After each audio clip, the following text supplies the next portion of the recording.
Alright, I'm back. Now it's time for season 10.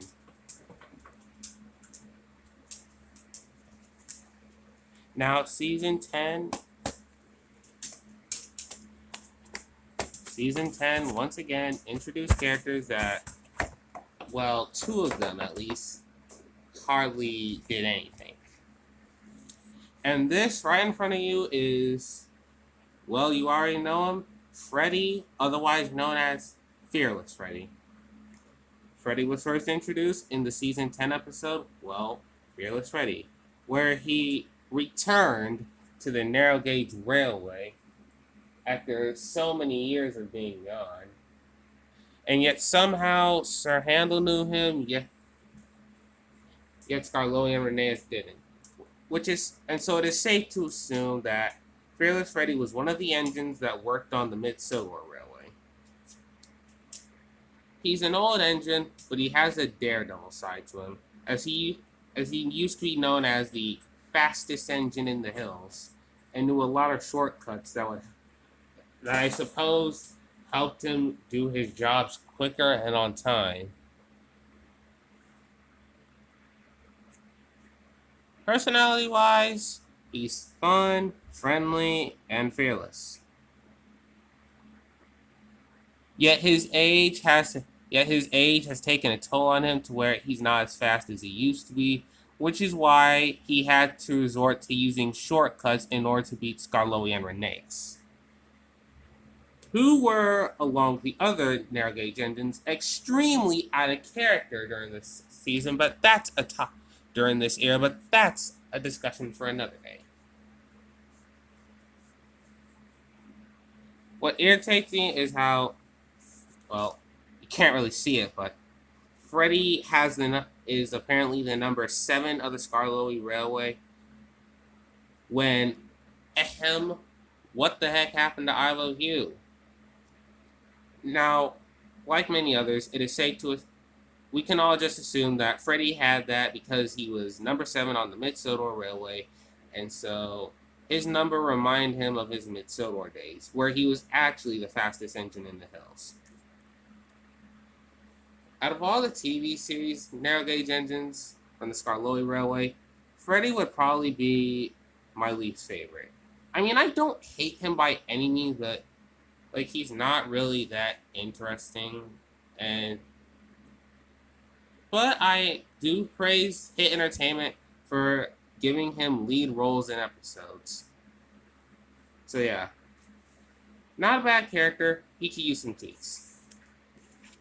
Now we're probably on to what many fans would consider to be the best character introduced during this. You all know her, Rosie.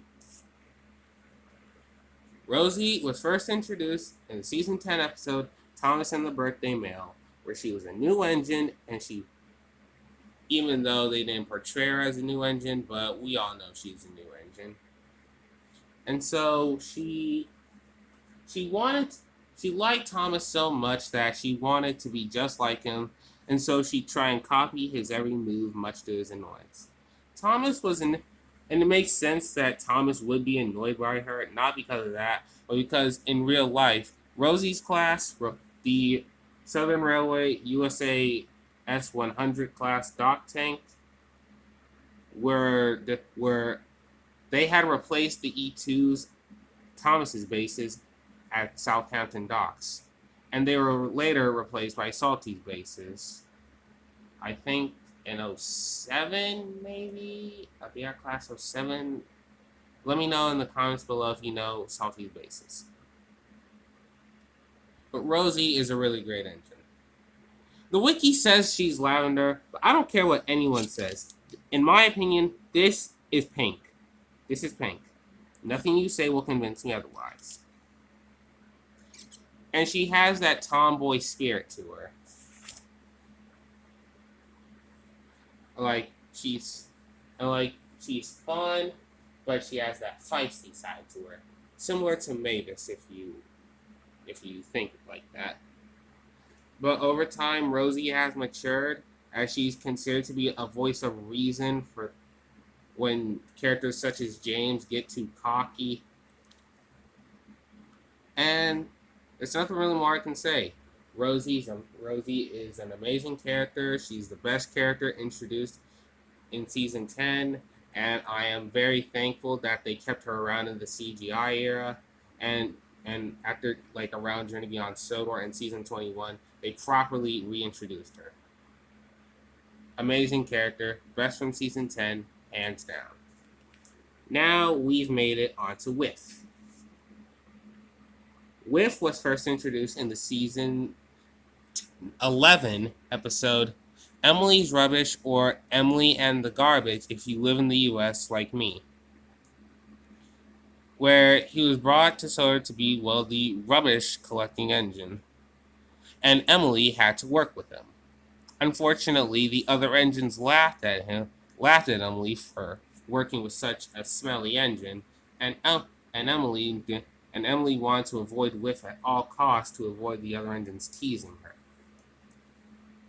which resulted in a very fun montage of Emily trying to hide from Whiff but failing.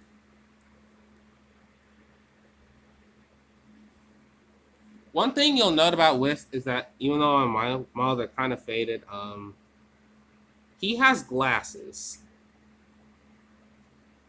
which will make him the first and only engine in the TV series to have glasses. But if you include Railway Series characters, then he'd be the second. The first being the Ballast Spreader.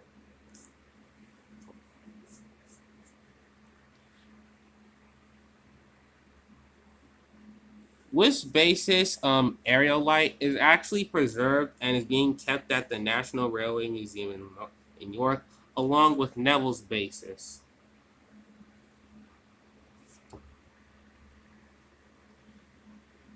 Whiff is a really nice character. He's considered to be the resident nerd of Sodor, and it kind of makes sense as he was the only one who knew about the Mystion Tunnel, saying that he used to take garbage down there. So I guess if you want to say that Whiff was around as one of the old Sodor and mainland engines, or Wellsworth and Sudbury, yada yada yada, and you can do that. Whiff even carries the same number as Aerialite, 66. His paint really suits his grubby, dirty, well, persona. And I like how he doesn't care what anyone says. He only cares about doing his job. And then we can respect that. Lastly, for this segment, we're going to talk about Billy. Billy was first and unfortunately only seen in his debut episode titled "Don't Be Silly Billy," where, at least in my eyes, he was eager to show his worth to the railway, but he didn't want to listen to Thomas's advice, which led to him making stupid mistakes. And yeah. And I've seen many people consider Billy to be the worst out of all the Thomas characters. Well, or one of the worst. But as some of you may know, I consider Billy to be my favorite character. Well, consider is an understatement. He is my favorite character. But the one thing, I understand why people hate him. To be honest, if I was a normal person, I'd probably hate Billy a lot too. But Billy's livery and his buck teeth are really interesting to me. Also note this is my second take along Billy model. My first one was falling into disrepair, and so I just put it to rest. Plus, this one's funnel actually decided to stay on.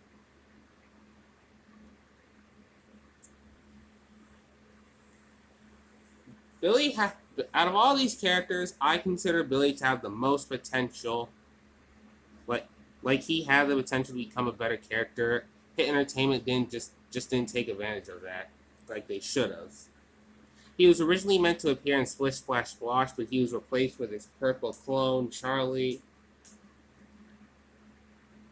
And despite his flaws, I see Billy as a pretty good character. In my opinion, best character from season 11.